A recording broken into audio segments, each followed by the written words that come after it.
বৃহত্তর নির্বাচন, সেই নির্বাচনের আকাঙ্ক্ষা বাংলাদেশে যে আমরা এই 18 কোটি জনগণ যারা এই ভোট দিতে পারে নাই প্রথম ভোট, তো আমরা এই ফেসিবাদ স্বৈরাচারের হাত থেকে পুনরায় বাংলাদেশের মানুষ তাদের ভোটের অধিকার ফিরে পেয়েছে আশা করি এবং পাবে ইনশাল্লাহ। তো এই যারা বৈষম্যবিরোধী ছাত্র আন্দোলনে যারা জীবন দিয়ে এই দেশ থেকে ফেসিবাদ মুক্ত করেছে, স্বৈরাচারের হাত থেকে দেশকে রক্ষা করেছে, যারা জুলাইয়ে 2000 শহীদ, এই তাদের রক্তের বিনিময়ে বাংলাদেশের মানুষ আবার পুনরায় স্বাধীনভাবে কথা বলার সুযোগ পেয়েছে। আপনারা জানেন বাংলাদেশের অনেক দলের সংগঠন নেতৃবৃন্দ তারা আছে, তারা ম্যাক্সিমাম অনেকে জেল গুম খুন হত্যার শিকার এবং অনেকে আয়নাঘরে বন্দী ছিল।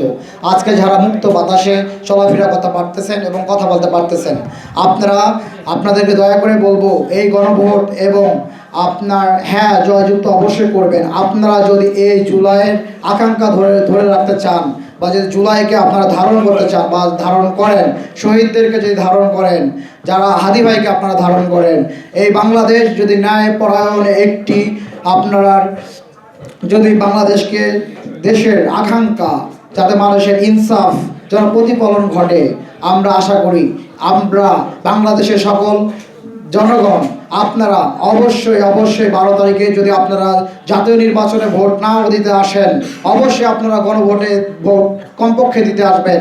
এই গণভোটকে হ্যাঁ জয়যুক্ত করে আপনারা দেশের মানুষকে বাংলাদেশের আপনারা জানেন একটি আইন বিভাগ, বিচার বিভাগ এবং সর্বক্ষেত্রে সর্ব জায়গায় বাংলাদেশে আপনারা জানেন প্রতিটা জায়গায় দলীয়করণ করা হয়েছে।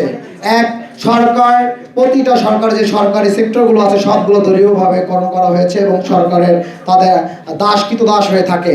আপনারা যদি এই জুলাই গণভোটকে হ্যাঁ জয়যুক্ত দিয়ে করতে পারেন, বাংলার মানুষ স্বাধীনভাবে কথা বলা এবং প্রশাসন বিভাগ তারা যেন সবাই স্বাধীনভাবে তাদের নিজ নিজ হস্তক্ষেপ করতে পারবে। আমরা আশা করি বাংলাদেশের জনগণ অবশ্যই এবং বাংলাদেশের যতগুলো রাজনৈতিক সংগঠন আছে আপনারা অনেকে গুমের শিকার হয়েছিলেন, খুনের শিকার হয়েছেন, আপনারা অনেক মামলা হামলার শিকার হয়েছেন, আপনারা অনেক আয়নাঘরে ছিলেন, আপনারা এই বাংলার স্বাধীন বাতাস আপনারা উপভোগ করতে পারেন নাই। আপনারা মনে রাখবেন আপনারা অনেকে বাইরে ছিলেন, দেশে আসার আপনাদের সৎসাহস আপনাদের ছিল না। আজকে আপনারা এই জুলাইয়ের আকাঙ্ক্ষা 2000 শহীদের রক্তের বিনিময়ে আপনারা এই বাংলাদেশে আবার পুনরায় দেশে ফিরে আসতে পেরেছেন। আশা করব আপনারা এই জুলাইয়ের সঙ্গে এবং শহীদ এবং আহত জুলাই যোদ্ধাদের সঙ্গে কোনো প্রকার কোনো গাদ্দারি করবেন না।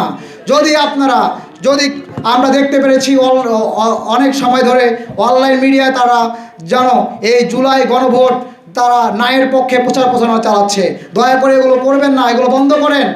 আপনারা এই জুলাইকে যারা ধারণ করেন, যাদের রক্তের বিনিময়ে আজকে আপনারা দেশে আসতে পেরেছেন এবং দেশে স্বাধীনভাবে কথা বলতে পারতেছেন, আপনারা মামলা গুম খুন আয়নাঘর থেকে আপনারা বের হতে পেরেছেন, দয়া করে আপনারা অবশ্যই আমি মনে করি আপনার প্রতিটা দল সংগঠন আপনারা নিজেরাই সবাই প্রচার প্রচারণা চালাবেন। আপনারা যেন বাংলাদেশের মানুষ আপনার পুনরায় সবাই প্রতিটা মানুষ জাতীয় ভোটে যদি নাও আসে অবশ্যই আপনারা গণভোট হ্যাঁ ভোট দিয়ে আপনারা বাংলাদেশের বিজয় করবেন এবং বাংলা যদি এটা না করতে পারেন তাহলে বাংলাদেশের আবার ফেসিবাদ ফিরে আসবে। আপনারা দেখে নিন